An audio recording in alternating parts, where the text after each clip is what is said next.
E aí, pessoal, sejam bem-vindos de volta. Essa é a continuação da aula 2, que trata da estrutura de um documento. Então, agora a gente está no corpo de texto, como eu falei na aula anterior. Hoje a gente vai tratar de modificadores de texto, primeiramente. Então, o que são modificadores de texto, né? Modificadores de texto, eles vão alterar o tipo, a forma e o tamanho das letras do nosso projeto, né? Do nosso texto, nosso documento. Existem alguns tipos aqui no Overleaf. Eu vou tratar, como eu já falei, eu vou tratar apenas dos principais, tá? Então, vamos aos básicos, aos que a gente já conhece em outras plataformas também, que é o negrito, o itálico e o sublinhado. Vocês entenderam o sublinhado? Eu chamo de sublinhado, mas é a linha embaixo, né? O traçado embaixo do texto. Então, vamos lá. Tirando o sublinhado, né, esses dois, eles começam com a palavra teste, tá? Text, no caso. Então, quando a gente for introduzir o comando, a gente vai ter que sempre usar o contrabarra, porque o contrabarra, ele é para a maior parte dos comandos a gente utiliza o contrabarra, tá? Então, vamos começar com o contrabarra e vamos digitar text, tá? Se a gente quer o negrito, então a gente vai colocar BF, tá? No caso como eu falei também, as chaves são muito importantes para a gente inserir o argumento do nosso comando, né? Dizer o que a gente quer. Então, aqui dentro do TextBF, a gente vai colocar a frase que a gente quer, ou a palavra que a gente quer, em negrito. Eu vou escrever negrito para ser mais didático aqui, tá? Depois eu vou recompilar tudo juntinho. Pronto. Então, tudo que estiver entre chaves, dentro do TextBF, do comando TextBF, a gente vai ter a palavra negrito, tá bom? O segundo comando é o itálico. Então, para o itálico também vamos começar com a palavra text, /text, só que IT de itálico. Tá? Aqui ele já aparece, então ele já dá para você não precisa digitar todo, é só começar o texto, ele já vai te mostrar ali, tá? Aqui, nessa região aqui. De novo, mesma coisa, a gente vai ter que inserir uma palavra, uma frase que eu vou querer em itálico. Então, vou colocar itálico. E pronto. Tá, essas duas são para negrito e itálico, respectivamente. Pra gente destacar, né, com um traço embaixo da nossa frase, então a gente não vai começar com text, tá? Vai ser underline. Então, vai ser a própria palavra underline. Underline, tá? Então, underline. E aí a gente vai colocar o texto. Então, sei lá, destaque. Vou colocar assim. Então, mesma coisa, recompilar, Ctrl Enter, ou botão recompilar. Aqui a gente tem as três palavras, né, destacadas, com cada uma das formas, né, respectivas. Então, aqui em negrito, itálico e destaque, beleza? Então, aqui eu trouxe uma frase, tá, uma frase genérica, para eu poder mostrar para vocês como é que a gente usa no meio de uma frase. É a mesma coisa, tá? Os comandos são os mesmos, não vai alterar. Então, vamos supor, eu quero que a Maria esteja em negrito, vamos supor, tá? Então, vamos lá. Text, IT, chave de entrada, chave, né, de final, né? Começo e final. Então, meu argumento aqui está dentro do meu comando. Então, eu sei que Maria tem que estar em itálico. Então, vamos colocar agora aulas presenciais em negrito, tá? Com as aulas presenciais. Então, de novo, TextBF. TextBF, aqui ó, tem o comando, tá?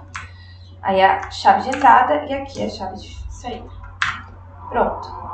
E agora eu quero colocar um destaque para a máscara, tá? Então, vou colocar underline. Underline. E aí, mesma coisa. Pronto, agora vamos compilar. Então, aqui a gente tem a frase, né, compilada. E temos as palavras destacadas da maneira que a gente decidiu destacar, tá? Então, Maria em itálico, aulas presenciais em negrito e máscara sublinhado, tá? Então, é assim que funciona no meio de uma frase, a gente coloca ali o comando. As palavras que a gente não quer que tenha nenhuma alteração, a gente deixa normal, fora das chaves, tá? Então, tem um comando, existe um comando que é o enf, que é para enfatizar alguma palavra ou algum trecho de frase, tá? Como que ele funciona? Ele vai ter o mesmo formato do itálico, tá? Vai funcionar da mesma forma que o itálico. Então, se eu colocar aqui, por exemplo, ao invés de text e eu colocar enf e eu compilar, vai dar a mesma coisa, tá, gente? Aqui, vou compilar aqui pra vocês. Pronto, deu a mesma coisa, certo? Sim, peço desculpas pelo barulho, tá, dos carros. Mas enfim, deu a mesma coisa. Então, qual que é a diferença? A diferença é que se eu coloco uma frase toda, por exemplo, em itálico, e eu quero destacar outra palavra que não seja em itálico, tirar do itálico, eu posso utilizar o comando enf. Vou dar um exemplo aqui agora para vocês. Tá, então tá, o que eu fiz agora, né? Eu peguei toda aquela frase e coloquei toda ela em itálico. Então, text it, coloquei toda a minha frase no interior do itálico e tá aí, tudo assim em itálico, beleza? Só que eu quero enfatizar, eu quero destacar, né, tirar do itálico a palavra máscara, vamos supor, tá? Então, o que eu vou fazer? Eu vou vir aqui e vou digitar enf, tá? E aí, mesma coisa, chaves aqui, tá? E vou compilar. Então, o que ele fez? Ó, agora vocês vão poder ver aqui certinho, tá? Ele tirou do itálico, ele destacou essa palavra, tá? Então, o emphasize, ele faz isso, tá? Ele destaca, independentemente de como estiver o formato. Ele tira, ele vai destacar da maneira contrária, tá? Da maneira oposta. Então, se tá tudo em itálico, ele vai colocar normal. E se tá tudo normal, ele vai colocar em itálico. É isso que o enf vai fazer, tá? Um detalhe muito importante desses três comandos é que eles começam com text, né? Esses três comandos, dessa maneira como a gente coloca, o text t, text bf e o underline, entre outros também, aqui eu mostrei só os principais, existem outros tipos que mudam a fonte das palavras, das letras, eles se aplicam apenas para corpo de texto, tá? Então, para equações matemáticas é um pouco diferente. Para equações matemáticas, principalmente para itálico e para negrito, a gente vai tirar o text e vai colocar um math. Aqui agora não vai funcionar porque não é uma equação, tá? Mas dentro do ambiente de equação a gente pode utilizar esse comando, tá? Então math-it, ou math-bf, ou math-tt, que é outro tipo de comando, tá? Que vai trocar a fonte. Então, para a gente alterar alguma variável, algum valor ali dentro da nossa equação, tá? Do nosso ambiente de equação. Então agora, a segunda parte dos modificadores de texto é para alterar o tamanho, né, do nosso texto. Aqui temos os tamanhos, tá? Então, são vários, a gente geralmente não usa todos eles, aqui é mais a nível de curiosidade. Os principais, pelo menos os que eu uso mais, são o normal size, que... Aí que tá, o normal size, ele já tá pré-definido. Se você escrever o texto normal, ele vai estar em normal size, que é o tamanho padronizado no começo, tá, gente? Se a gente for padronizar aqui em cima, né, no nosso documento class, nas opções, como eu já comentei antes, a gente pode padronizar o nosso tamanho. Então, a gente vai padronizar como sendo normal size, tá? Como eu não coloquei nenhuma opção aqui, ele utiliza o normal size como sendo 10 pontos, tá? Só para lembrar. Então, a partir do tamanho normal, ele vai fazendo as alterações, seja para menor, seja para maior, tá? Então, meu normal size nesse caso é 10, e aí eu vai aumentando. Eu geralmente utilizo de normal size para cima, tá? Então, large, esse aqui é o máximo assim que eu utilizo. Então, vamos compilar para ver como é que ficaria, né, cada palavrinha. Então, compilando aqui, pronto. Aqui é do menor até o maior, então são os diferentes tamanhos que a gente tem, tá? É o nível de curiosidade. Então são esses. É bem simples. Uma coisa interessante é o seguinte: como eu mostrei pra vocês aqui, é a mesma coisa que o text, a gente coloca, né, o comando com contrabarra, e aí entre chaves tem o nosso argumento, né? No caso, a nossa frase. Às vezes, nem sempre a gente, para tamanho, a gente não precisa especificar chaves, no caso, tá? Se a gente quiser, por exemplo, que todo o texto, né? Por exemplo, um parágrafo, eu quero destacar um parágrafo num tamanho maior que o resto do meu documento eu vou... não preciso utilizar chaves. Então, por exemplo, vou dar um exemplo agora. Então, aqui eu coloquei uma frase de exemplo, tá? Então, o João faz parte da organização de um evento muito importante no seu curso. Deixa eu tirar aqui o slide, tá? O evento conta com palestras, minicursos e rodas de conversa com diversos profissionais renomados. Beleza, eu quero que essa segunda frase se destaque, fique maior, tá? Então, eu não preciso colocar chave, tá? Então, eu vou colocar o seguinte, eu quero maior, large, tá? Nesse tamanho aqui. Então, vamos compilar. Ele vai fazer isso pra mim. Pronto. Então, tava em normal size aqui, né? João faz parte da organização de um evento muito importante do seu curso. O evento conta com palestras, minicursos e rodas de conversa com diversos profissionais renomados. Então, aqui a frase ficou bem maior, né? E eu não precisei de chaves, tá? Outra coisa, o compilador ele não lê muito bem entre chaves para tamanho de texto. Então, às vezes eu coloco entre chaves a frase, mas mesmo assim ele vai deixando o resto, que tá fora das chaves, também no mesmo tamanho. Vou dar um exemplo aqui para vocês. Então, aqui eu tô dando um exemplo, tá? Eu coloquei large e eu coloquei entre chaves, só que mesmo assim ele deixou a segunda frase no mesmo tamanho. O que eu faço, né? Então, é sempre bom, gente, vocês colocarem de volta no tamanho original. Então, vocês, né, eu quero destacar ali a frase naquele tamanho maior, depois eu quero que o resto do meu texto, todo o resto, fique no tamanho normal. Então, normal size, vamos supor. Então, agora ele vai ficar no tamanho menor. Um detalhe que eu acabei esquecendo de comentar é que por que aqui tá menor que aqui, né? Se eu tinha comentado que era tamanho normal nessa primeira frase também. É porque eu acabei esquecendo que só pra aula de hoje eu coloquei large aqui, tá? Então, tipo, na verdade, esse texto aqui tá em large, tá? Por isso que eu digo, sempre dei uma olhada, assim, tá bom? Pra voltarem ao tamanho original de vocês, tá? Então, modificador de texto para tamanho, é isso, tá, gente? Agora eu vou passar para outro tipo de alteração no corpo do documento, que é espaçamento. Então, gente, espaçamentos, né? Aqui vamos ver diretamente no código fonte, tá? Então, temos hspace e vspace. Esses dois comandos, eles servem para espaçar hspace de forma horizontal, né? Uma frase de uma outra, enfim, uma palavra de uma outra, tá? E o vspace de forma vertical, tá? Então, geralmente é uma linha de uma linha para outra, tá? Então, o que acontece? Como é que funciona? Os dois comandos, eles têm chaves também, e no interior da chave a gente vai colocar o tamanho. Só que esse tamanho ele tem que vir com unidade de medida, tá? Então, por exemplo, pode ser pontos, que é o PT, que é a unidade que o Belief consegue ler, né? Centímetro, milímetro e assim por diante, tá? Então, vamos, por exemplo, eu quero 5 centímetros, eu posso colocar assim, tá? É assim que fica. Ou 5 PT, ou 5 milímetros e assim por diante, tá?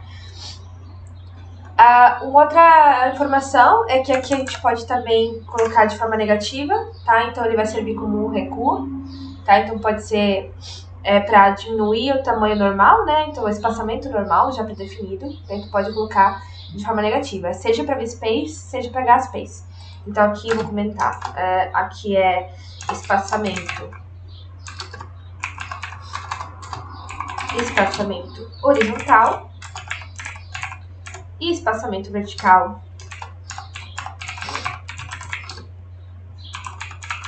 Pronto. Então, H-fio e V-fio, eles servem para preencher, né, para, na verdade, alterar a largura e também a altura da página. Então, o que acontece? Quando eu for colocar H-fio, ele vai preencher espaços, né, ele vai aumentar a largura do texto, tá? Da página, no caso, tá? Então, vai aumentar a margem, tá? E na largura. E o V-fio vai aumentar a margem na altura, tá? Esse outro comando aqui, eu vou ter que mostrar pra vocês numa frase, tá? Então, já mostro pra vocês. Mas ele, basicamente, ele vai dar a gente vai poder definir um tamanho de uma linha para outra, tá? Quando ele quebrar de linha. Eu comentei, né, desse comando, desse operador em específico, que é o 2 contra barra. 2 contra barra significa que eu vou quebrar a linha, então eu estou escrevendo uma frase, vou colocar 2 contra barra, eu vou continuar escrevendo outra frase, ele vai quebrar a linha, então vai pular para a próxima linha sem ser um novo parágrafo, tá? Então, nesse pular de linha, quando eu defino o tamanho, ele vai definir o espaçamento de uma linha para outra. Daqui a pouco eu vou mostrar, vou fazer uma demonstração para vocês desse comando em específico, tá? New Page. New Page, inclusive, eu utilizei agora, né? Aqui nesse documento mesmo. Aqui, o New Page. E ele serve para quebrar página. Então, eu estava aqui escrevendo meu texto, né? Eu escrevi um texto aqui. E eu queria deixar esse espaço. Eu queria ir para... por exemplo, em livros, né? Que a gente vai de um capítulo para o outro, a gente quebra a página. Então, New Page é isso que ele faz, tá? New Line, ele vai, né, ir para uma nova linha, tá? É parecido com 2 contra barra, mas ele cria uma nova linha, tá? E o no indent, ele serve para remover o espaçamento antes do parágrafo, tá? Então, por exemplo, criou um novo parágrafo, mas eu não quero aquele espaçamento ali na primeira palavra, né, de parágrafo novo. Então, eu utilizo o no indent antes disso. Então, aqui eu tenho a mesma frase de antes, tá? Então, eu vou utilizar aquele comando de quebrar, né, uma linha para outra e criar um espaçamento entre elas. Então, aquele comando que eu já tinha mostrado para vocês, de 2 contra barra, né? Então, aqui, beleza. Aqui eu tenho uma frase única, e aí eu vou quebrar a linha. Nesse caso, ele já tinha quebrado a linha, né? De qualquer maneira, ele ia quebrar, né? Aqui, ó. Então, não vai fazer diferença, tá, gente? Na verdade, não. Aqui, ó. Tá certo. Tá. E aí, eu vou quebrar aqui a linha. Pronto. Beleza, né? A minha segunda frase foi pra baixo. E não criou um parágrafo, né? Então, ele só quebrou ali a linha. Só que agora eu quero criar um espaçamento entre essas duas frases, né? Então, eu vou usar, né, os colchetes, né? E eu vou colocar o meu tamanho. Então, eu vou colocar um tamanho grande, tá? Um tamanho bem absurdo, pra mostrar pra vocês, né, que é visível o espaçamento. Então, eu vou colocar 5 centímetros. Pronto. Ele pulou 5 centímetros no meu documento, tá? Ele criou esse espaçamento. Então, esse é aquele comando que eu mostrei pra vocês. Acho que deu pra entender melhor, né? Agora, rapidamente, eu vou explicar um pouquinho, rapidinho, como que a gente chama sessões e capítulos, tá? Esses dois comandos, eles vão servir para documentos diferentes. Então, por exemplo, capítulos, aqui agora, nesse documento em específico, como já tinha mostrado para vocês, a classe no meu documento é artigo. E a classe article não suporta capítulo, tá? O comando capítulo. Por quê? Porque o documento de artigos não tem capítulos, ele é dividido em seções, tá? Então, para mostrar para vocês, né, como que usa, eu vou trocar a minha classe de documento, apenas para isso, tá? Então, vou colocar book, né, que book é uma classe, né, para livro. Então tá, eu alterei para livro, né, a minha classe de documento. O que a diferencia um pouco é a numeração que fica em cima, a capa também, ela fica mais centralizada, tá? E agora vai funcionar o meu comando chapter, tá? Então, para eu chamar capítulo em inglês, chapter. Basicamente isso, tá? É a mesma ideia, contra barra, o comando e entre chaves a gente vai ter o nosso argumento. Então, aqui a gente vai ter a frase que a gente quer colocar como título do nosso capítulo. Então, vamos colocar capítulo 1, né? Apenas para demonstração. Capítulo 1. Então, compilando. Quando a gente cria esse comando, ele cria uma nova página, porque em livros geralmente a gente tem isso, né? A gente começa o capítulo novo, né? Numa página nova, então aqui ele criou. Ele já nomeou Chapter 1. Eu acredito que tenha como tirar esse inglês, tá? Eu agora não vou saber explicar para vocês, mas é apenas a título de curiosidade. Eu, como estudante, geralmente não uso esse comando, nunca usei eu uso o comando de sessões, né, que é muito importante para a gente escrever relatórios, para escrever artigos, até TCC e assim por diante. Então tá, gente, lembrando que sessões a gente precisa trocar a classe de documento para article, que geralmente é a que nós utilizamos mais. Então eu vou tirar aqui o chapter, tá? E vou recompilar para voltar no meu formato original, beleza? Então voltei aqui com o meu título, capítulo de sessões. Então aqui vou colocar uma nova seção, né? Então, pra gente criar a nova seção, a gente escreve section e chaves. Esse é o nosso comando, tá? Então aqui vai entrar o título da sessão. Pronto. Aqui tá sem acento. Pronto. Então, vamos recompilar aqui. Pronto, ele criou uma sessão nova, né? Então, geralmente quando a gente coloca introdução, desenvolvimento, né? Essas são as sessões normais para relatórios, principalmente para TCC e tudo mais, tá? Como é que eu crio, então? Às vezes a gente tem nas sessões, a gente tem subseções, né? E subseções. A gente tem esses comandos também, então, respectivamente, temos o subsection, tá? E o subsection. Então, ele já vai entender e vai enumerar de forma bem ordenada, né? Então, a partir da minha primeira sessão, né, sessão número 1, minha subseção vai ser a 1.1. Se eu adicionar mais subseções, então vai ser 1.1, 1.2, 1.3. E se eu tiver subseções, assim também a mesma coisa, a mesma ideia, tá?